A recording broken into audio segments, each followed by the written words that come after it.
Hi everybody out there, welcome YouTube to Mr. Natural's music classroom. We're here in San Francisco, Haight-Ashbury area of the country, and we like to teach music by number or by interval.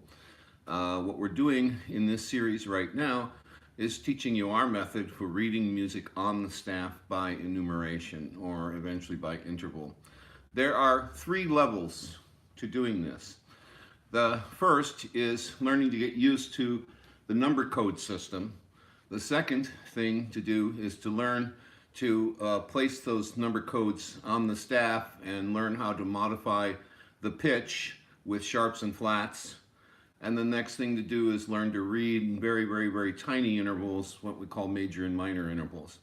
We're going to start with just major intervals, and we're going to be, since we're using the major scale, we're going to call it all the intervals major. Now, the fourth and the fifth intervals in music are usually called perfect, and it has to do with the overtone series and how far off they are in the equal tempered scale from perfect scientific enumeration of the pitch. But we're not going to go there. We're just going to still refer to the fourth and the fifth as major intervals. All of the intervals in the major scale we're going to refer to as major intervals, because that's the first level.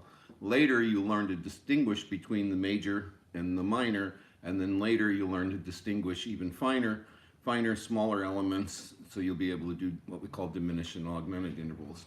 Okay, learning to read the intervals themselves also come in three layers. The first thing is being able to recognize the number quickly with your right brain instead of your left brain, and we have a drill on this page. If you go down to my play files, you will see that in the playlist there's one called Visual Training for Intervals. The visual training for intervals is 39 small, short, 1-2 minute videos that just drill you with flashcards on recognizing the intervals. There's nothing better than that. I don't care how advanced you are as a musician. If you go to that site and go through that, it will improve your reading of intervals just like this. They are usually broken into two groups, odd numbers and even numbers. So first, let's take a look here on the thing. I have this number code 1, 3, 5, 7, 2, 4, 6. This is every other number. And as you skip numbers in this thing, as we go 1, 3, 5, 7, etc., or 2, 4, 6, what you're doing with this major scale is you're skipping from 1 to 3, you're skipping over the 2. You're skipping from 2 to 4, from 3 to 5, from 4 to 6, etc. All right? So if we rotate this way, 1, 3, 5, 7, you have 4 odd numbers, and then 2, 4, 6, 3 even numbers. If we rotate this way, that represents going up the scale, and it represents the chords that one would write on the staff to represent the chords on the staff. If we go in this direction, then we're coming down the staff, and we're reading the chords from the top note down. Learning to do that is more important than anything else. Learning to read this pattern 1, 6, 4, 2, 7, 5, 3, 1, 6, 4, 2, and being able to start anywhere like 7, 5, 3, 1, 6, 4, 2, 7, or being able to start 6, 4, 2, 7, 5, 3, 3, 1, 6, 4, 2, 7, 5, 3, 1, or starting 2, 7, 5, 3, 1, 6, 4, 2, or 3, 1, 6, 4, 2, 7, 5, 3, 6, 1, 3, etc. So if you learn to rotate this around in your mind backwards, that's the thing that you got to study really hard. Now, speaking of studying really hard, here is my book, Music Theory Decoded, strictly by the numbers. Throughout this entire book, we take this number code system, or these interval systems that you've heard so much about, and we expand it out and show how it applies to the major scale, creating chords, the minor scale, creating chords. There are basically three basic minor keys, scales, and there are 2 basic major scales. You'll see here on this thing, which we call the intervalometer, we have numbers and these little spaces laid out here. And these numbers correspond to the white keys on the piano. And you see these stripes correspond to the black keys on the piano. If you put this together, glue this together, you'll get yourself a nice long strip that fits along the entire length of your piano, like this. And this sits behind the black keys, and it sits up really nice, and you can slide it around. So although it's technically called an intervalometer, the kids in school call it the slider. So you can take this slider on any keyboard and you can move it around. And if I point the number 1 here, put it behind the letter C on the piano, then it will spell out C, D, E, F, G, A, B, C, and give us what is the C major scale. If we were to number that major scale, we would number it 1, 2, 1, 3 is a third, 1, 4 is a major 4, 1, 5 is a major 5, 1 to 6 is a major 6th, 1 to 7 is a major 7th, and then 1 to 1 is what we call an octave, or some people call it 8, because octa means octal, 8. So these numbers will point at the letter names on the keyboard to give you a major scale. If I move the number 1 here over to the letter D, for instance, then what will happen is the 3rd and the 7th step of that scale will automatically point at black keys. And in the D scale, there are 2 sharps, one on the number 7 and one on the number 3. So it will show you visually the D scale on the piano, and you can use this as a way to learn to play. Now, inside of my theory book is this strip, which you can Xerox, color Xerox, and then if you put it on harder cardstock, you can Xerox it and make one yourself. Now, on the other side of this piece of paper are the minor scales. Now, the major scale, there are 2 types. There's the regular numbers, 1, 2, 3, 4, 5, 6, 7, and then those blue stripes there are the notes that you would add to play the blues scale. So if I were to play 1 flat 3, which we call flat 3 flea, flat 5 flive, and flat 7 flevin. If I add the 3 flive and flevin, what happens is I've got the blues scale. If you flip it over on this side, the red side, you have the numbers 1, 2, 3, 4, 5, 6, 7 arranged in the minor scale. And if you use just the numbers, you get what is known as the natural minor scale. And if we use the red stripe here on the 7, 1, 2, 3, 4, 5, 6, red 7, 1, we will be playing what's called the harmonic minor scale. And if going up, we go 1, 2, 3, 4, 5, sharp 6, sharp 7, 1, and then coming down, play the normal 1, the normal 7, the normal 6, the normal 5, you will have what's called the melodic minor scale.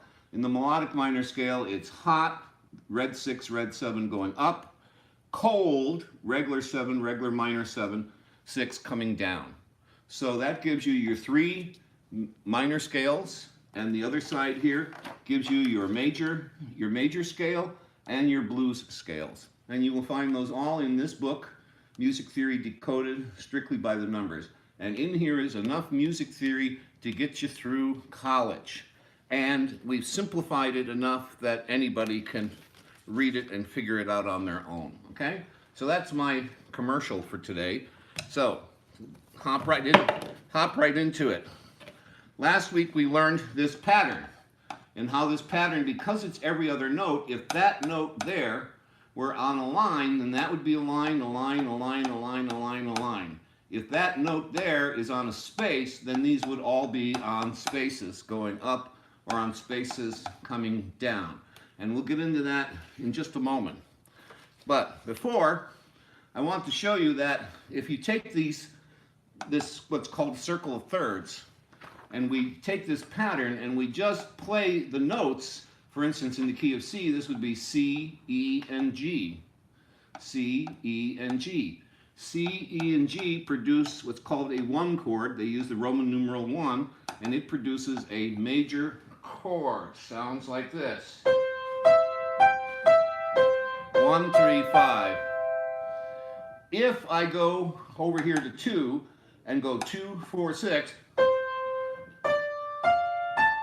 2, 4, 6, what we're doing now is producing what's called a minor chord naturally. And so we use the lowercase Roman numerals. So this number 2 chord is naturally a minor chord. If I play 3, 5, 7,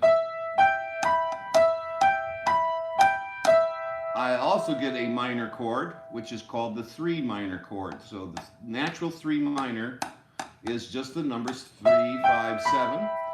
If I do the numbers 4, 6, 1, 4, 6, 1, 6, and another thing, by saying these 4, 6, 1, 6, out loud, you get the sound in your ear. So the 4 chord is also a major Roman numeral, major 4 chord, major.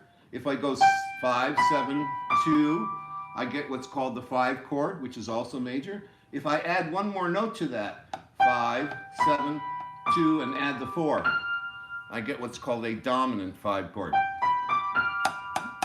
See, it's spelled there. And we'll get into 4-note chords and 5-note chords later. So that's 5. 6, 1, 3, 1, 6 is a minor chord.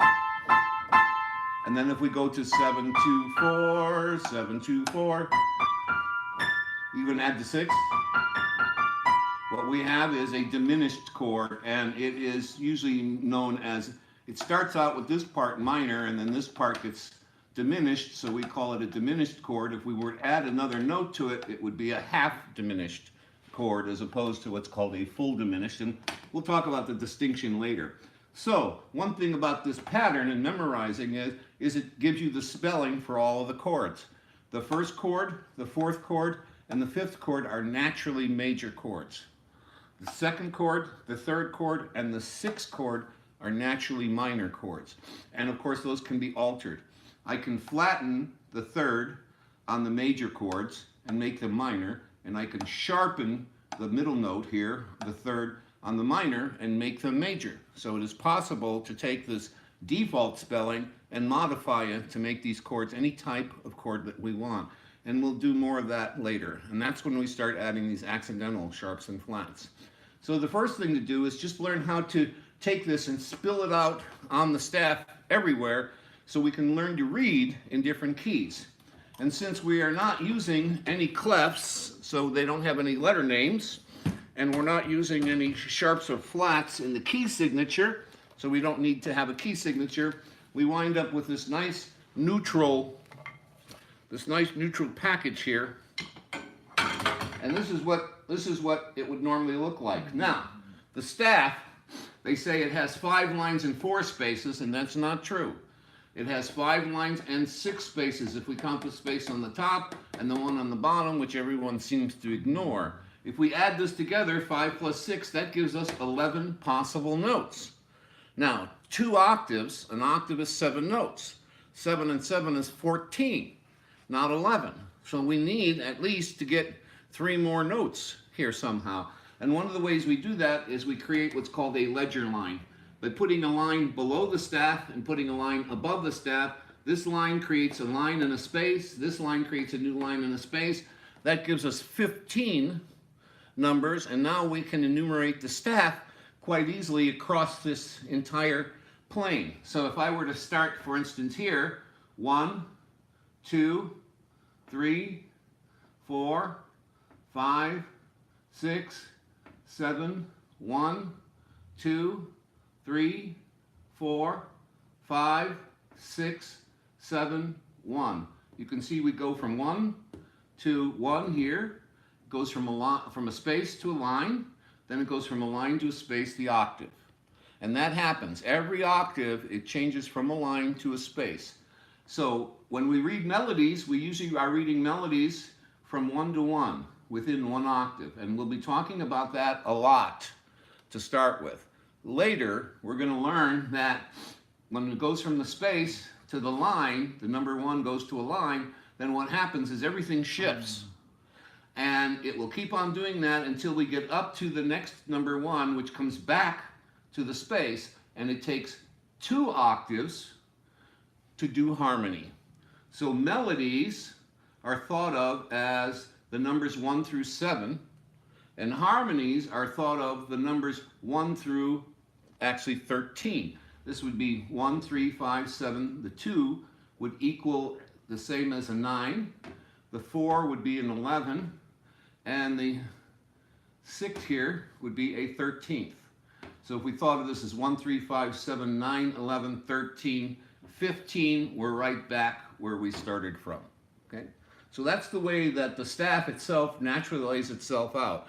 Another thing about the staff is it's naturally in the key of C, so it's all the white keys on the piano, starting with this bottom ledger line. Okay?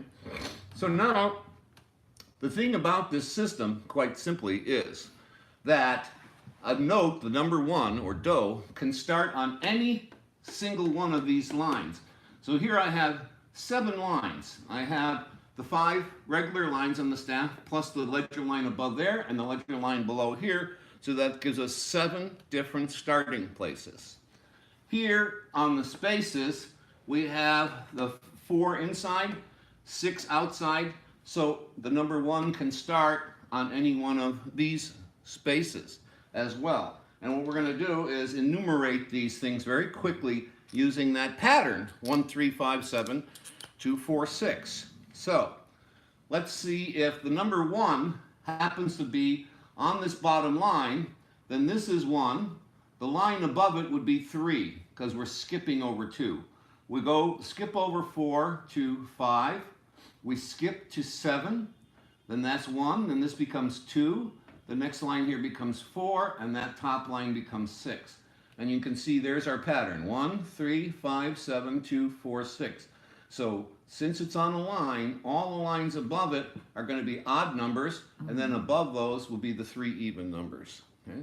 Going from the line to that top line, right? If we start the number 1 here on this bottom line here of the staff, that becomes 1, and now what happens is, again, we have the pattern 3, 5, 7, 2, and 1 ledger line above makes that 4. And what we have to do is to go down, we have to go through that pattern backwards. So from this line to that line would be the number 1 down to 6. Right? It's the bottom half of that circle. Okay? What happens if we're in this? We've done that line now, we've done this line. What if we do this line here, the second line? If that's 1, then this is 3, 5, 7, and then the ledger line there would be 2. And going backwards, this line would be 6, and that line there would be 4. So you see what's happening now is as we move up through the lines, we get more of this pattern going backwards. But it's still every other note. And it's only, we're labeling only the lines. And the reason is the lines are the easiest to see. Our eyeball locks onto the lines. So these are by far the easiest keys to read. Now, if we were to start here with the middle note, then this would be 3, 5, and the ledger line would be 7. Going backwards, 6, 4, and the ledger line down here is going to be the number 2. Can you see what's happening here? This is just going to continue. 1, 3, top ledger line is 5, 6, 4, 2, and now the pattern goes to the odd numbers, 7.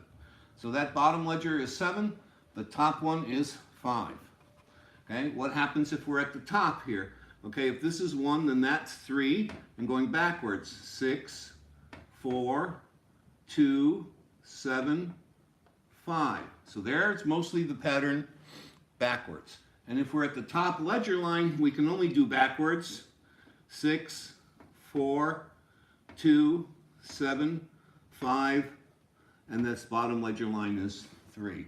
So you can see here, if we start on any of the lines, this pattern of the odd numbers and then the even numbers being the lines above, and then going backwards, what happens is it starts out with the even numbers and then goes to the even numbers, and then later the odd numbers start working their way in, right? So learning to do that circle backwards is really the most important thing for being able to read quickly. So let's see what happens if we enumerate the spaces now. The bottom space here being 1, the next space would be 3, the next space would be 5, the next space would be 7, then this space would be 2, the top space is 6, and then above this ledger line would be back to 1. Again, so 1, 3, 5, 7, I'm sorry, 2, 4, 6. Did that wrong. 1, 3, 5, 7, 2, 4, and above this ledger line would be the number 6. If we start here with this space, then the next space is 3, the next is 5, 7, 2, and then above that ledger line is 4.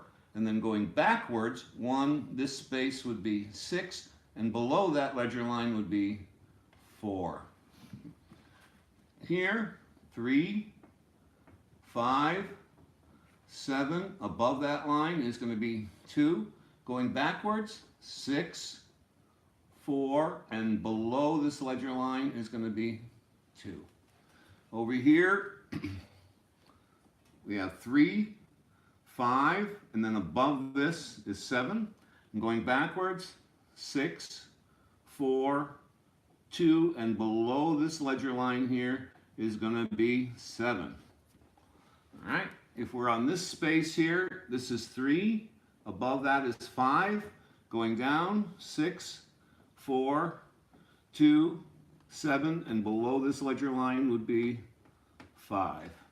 And then, of course, the top space, the ledger line above would be 3, and then coming down, 6, 4, 2, 7, 5, and then under the ledger line we'd have 3. So you can see here we have just filled out every line, and we've filled out the pattern in every space. Now you can actually write this on the paper. What kids will often just cheer on the side, they'll just go, let's say we're looking at this one. They'll go, oh, that's 1, so they'll go 6, and they'll go 3, 5, 7, and they'll just put the numbers here on the side where the lines are at. Over here, let's say we're doing this, then this space here is 1, that space is 3, that space is 5, that space is 7, and again, you just put that much up there and that's enough to get you going. So the first thing to do is to be able to do this anywhere by rotating that number wheel forward or rotating that number wheel backwards. The next thing to do is to get it in your eyeball and to get it in your mind, okay? The next level of this is what happens if we have a fixed key position and we want to read all of the intervals from that fixed key position, okay? And that's kind of the next step. And the next step would be, let's say I decide that this line right here is going to be my number 1, all right? So I know that's 1. This is 3, 5, 7, and that's 6. So right there, I've got it laid out. So if I see a note here and a note here like that, I know that's 3, 3. If I see a note here, I know that's 5. If I see a note down here, I know that that's 6. So this is 3, 3, 5, 6. And we can start putting the dots here anywhere we want. 1, 3, 5, 2, 4, 6, 1. So these could be easily notes.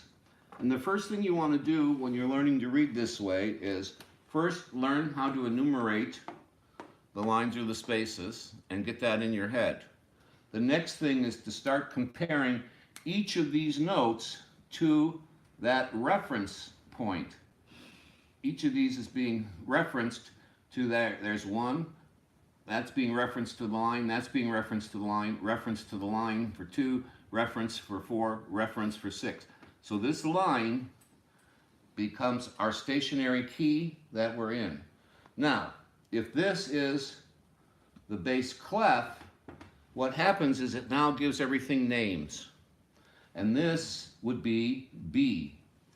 And this would be reading in the key of B. However, if I put a treble clef here, then this is the letter G, and this would be in the key of G. And if I put the transposition clef here, or the alto of the viola clef, then that's C. So now this is B, that becomes A, and we'd be reading in the key of A. So it doesn't have any names unless there's a clef. And without the clef, the name is no bother. It's still just a matter of getting the intervals. Now another thing about this is once you read by interval, let's say that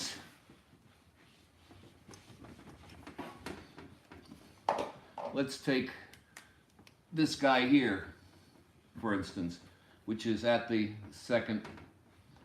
Now, in the treble clef, that would be the key of A, and we would call this A.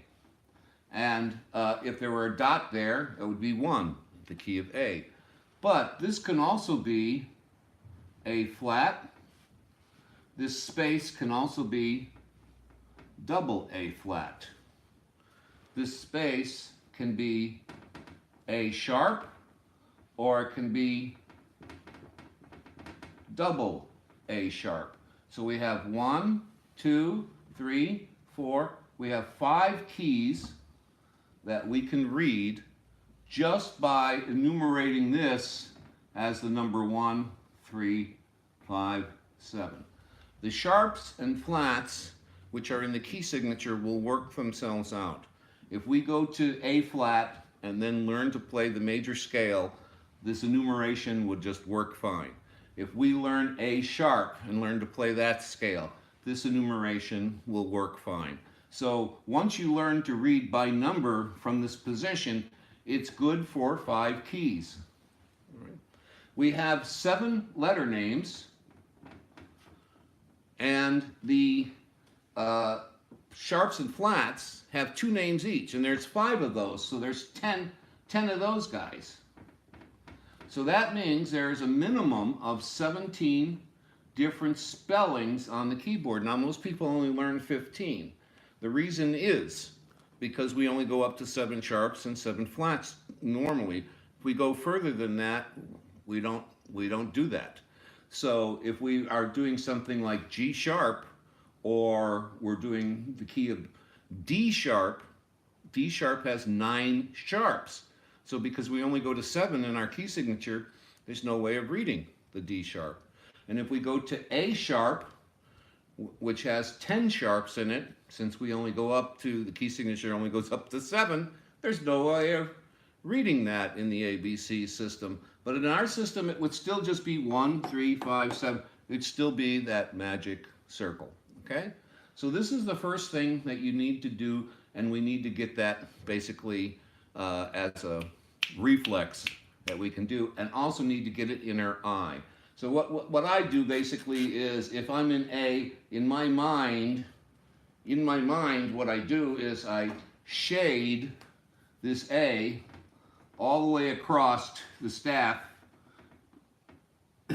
I shade that in my brain like that and keep that focus, and then I know the next space above that's 3, that's a 5, and that's a 7, and I can read. And then there's a 6, and then down to there is a 4.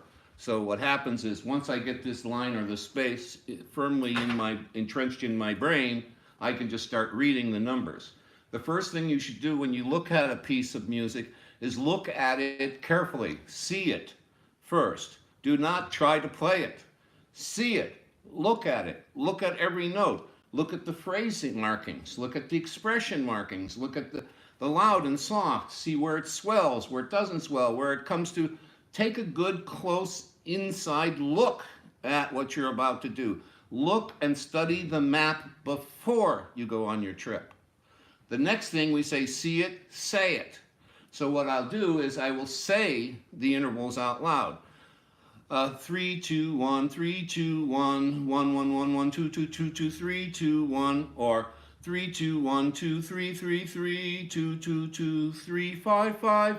I sing the melody numbers out loud. When I do my exercises or I'm learning to read, I read in my mind out loud, or I say the numbers out loud, because then it trains my ear to hear them. And if my ear keeps hearing those distances and associating with what I'm visually seeing here on the staff, eventually the two things will connect automatically, and I'll be able to hear something and I'll start hallucinating or seeing where it goes on the staff in my head, which is what we want to eventually get to. Okay, the next thing here, which we're going to get into more next week, is that interval drill. If we have notes that go from a line to a line, or go from a space to a space, within one octave, they are usually an odd number. So if I start out, let's say I start out here again. If I have a note here, and I have a note here, this note is the number 1, that one's going to be the number 5. See, it goes from a line to a line. If I have a note here and one there, this distance is, this is 1 and that's 7. So again, you see, from a line to this line is an odd number. If I go from here to here, that's a 3. That's 1 to 3. So again, it's an odd number. So chances are, if it goes from a line to a line, above, it's going to be an odd number. Okay? If I'm starting here and I'm going to there, the distance from here, 1, is still a third. The distance from here to there is a fifth. The distance from here to there is a seventh. Okay? Going from here to there, space to space, a third. Going from this line to that line, a fifth. Going from this line to that line, a seventh. From this space to that space, a fifth. From this space to that space, a seventh. And learning to see these here, the distances, based on the size, and if it's going from a space to a space or a line to a line, in either case, it's going to be an odd number, a 1, a 3, a 5, or a 7. Now there's only 3, 5, and 7. So you have 3 sizes. We have small, which equals a third. We have medium, which equals a fifth. And we have large, which equals a seventh. So there's 1, 2, 3 sizes. And what you need to do is get those sizes in your right brain so you can say them automatically the instant you see them. And then later, we're going to learn to do the same thing by referencing it with a line or referencing it with a space. We'll be able to go with our right brain and not have all this chatter in our left brain, okay? So we're going to talk about this next week, and we're going to look at the flashcards. And what the flashcards do is they just teach us to see the integer number, that is the whole number, of these as major intervals. If it goes from a line to a space, for instance, if it goes from here to there, that is a 2. If it goes from here to there, line to space, that's a 4. If it goes from here to there, right, that's a 6th. So what happens is, if it looks odd, it's an even number. And if it looks even, it's an odd number. And because of that, we have to break down this tendency for the eye, which is very powerful, looks at that, sees, goes from a line to a line, and we want to give it an even number when it should be an odd number. So what the flashcards do is help break down that thing and teach you that there are seconds, fourths, and sixths. And again, small, medium, large. There are thirds, fifths, and sevenths, small, medium, and large. So there's really only 6 intervals that you have to get used to seeing. 3 odd intervals, small, medium, and large, and 3 even intervals, which are small, medium, and large. And that's it. And that drill down there, the visual drill, is for doing that. It's for getting that so you can do that so fast, and to do it without the left brain interfering constantly. It has to become a right brain process, so it's completely subconscious. Later, when we learn to play the scale, we're going to make those numbers that we're playing subconscious as well. So that's it for this week. It's about numbering from lines or enumerating from spaces and using that pattern. And as I've said, the most important thing about that pattern is learn it backwards. 1, 6, 4, 2, 7, 5, 3, 1, 6, 4, 2, 7, 5, 3, 6, 4, 2, 7, 5, 3, 1, 6, 4, 1, 6, 4, 2, 7, 5, 3. And if you can go 1, 6, 4, 2, 7, 5, 3, if you can do it that fast, even though I'm mumbling, if you could do it that fast, you'll be able to read down the staff quite easily. And that's the hardest part for everybody.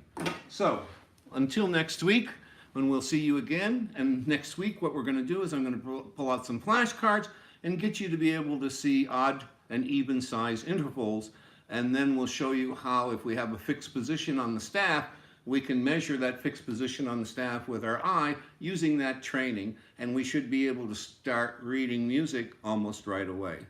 Until then, see you next